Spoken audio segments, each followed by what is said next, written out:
Picture चालू करो बे। कोई दीन ईमान, कोई धर्म मजहब कुछ है ही नहीं। अपने आप को हिंदू मानते कैसे, हमें तो यह नहीं समझ में आता। कोई हिंदू इस तरह की गतिविधि में संलिप्त हो ही नहीं सकता जिन गतिविधियों में आज भारतीय जनता पार्टी और संघ शामिल होता है।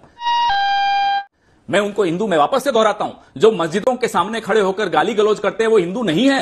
ये भले उनके पीछे चिपका रहे हम हिंदू नहीं हो आप। पहले तो हिंदू होने का सर्टिफिकेट अपने आप को देना बंद कर दीजिए। आप हैं ही नहीं, सर्टिफिकेट लीजिए हमसे। अब हिंदू जाग गया है, समझे? Who are you are not a Hindu. कोई हिंदू ऐसे कर ही नहीं सकता। यहां आकर तिवारी जी को मौलवी कर क्या है? ये तरीका है, ये सलीका है। सत्ता में हो तो थोड़ी जिम्मेदारी सीखो। ये मुस्कुरा रहे हो, बत्तीसी दिखाए जाते हो सुबह से शाम तक बैठकर, शर्म नहीं आती तुमको यहां बैठकर?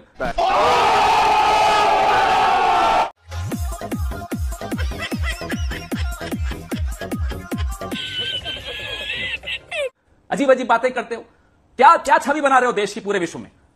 शर्म आनी चाहिए, हंसी नहीं आनी चाहिए अभी आपको संबित पात्रा जी, जो आपने स्थिति बना दी इस देश का। हंसना मना है क्या? हर गली में झगड़ा, हर गली में दंगा, ये आपकी पहचान है, ये आपकी पहचान है। इसलिए यहां बैठकर भाषण मत दीजिए। आप तो अडवाणी जी को भी पाकिस्तानी मानेंगे। अरे कांग्रेस पार्टी विदेशी है, आप तो अडवाणी जी को पाकिस्तानी मानते हैं। मैं जानता हूं आपके क्या ओपिनियन है उनके बारे में।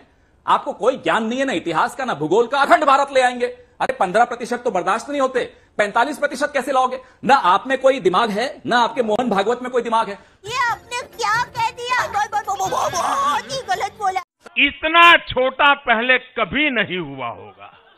अखंड भारत, अफगानिस्तान भी भारत में आ जाएगा, पाकिस्तान भी भारत में आ जाएगा। वो कह रहे हैं आप लोगों के आने के बाद से सांप्रदायिक हिंसा बढ़ गया। सोच समझ के कुछ पढ़ लो, कुछ किताबें ले जाओ हमसे।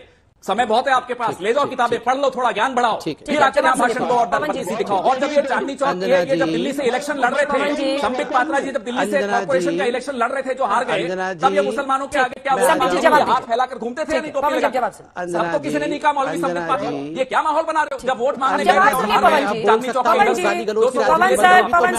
मैं भी इनको एक मिनट याद दिलाने दो, इनका इतिहास, इनका भी बारे में याद दिला दो। अभी मजा आएगा ना। भ्रष्टाचारी शीला दीक्षित के चप्पल उठाने वाले को चुप करो जरा। ये शीला दीक्षित चप्पल उठा के चल रहा था, 500 करोड़ का प्रॉपर्टी बनाया हुआ है, इसको चुप कराओ अंजना जी। ये भ्रष्टाचारी को चुप कराओ, बहुत हो गया। शीला दीक्षित का चप्पल उठाने वाला 500 करोड़ का प्रॉपर्टी का मालिक बना हुआ है, भ्रष्टाचारी से बैठ के यहाँ पर क्या डिबेट करा रहे हो? अंजना जी बंद कराओ इसकी आवाज को, खामोश।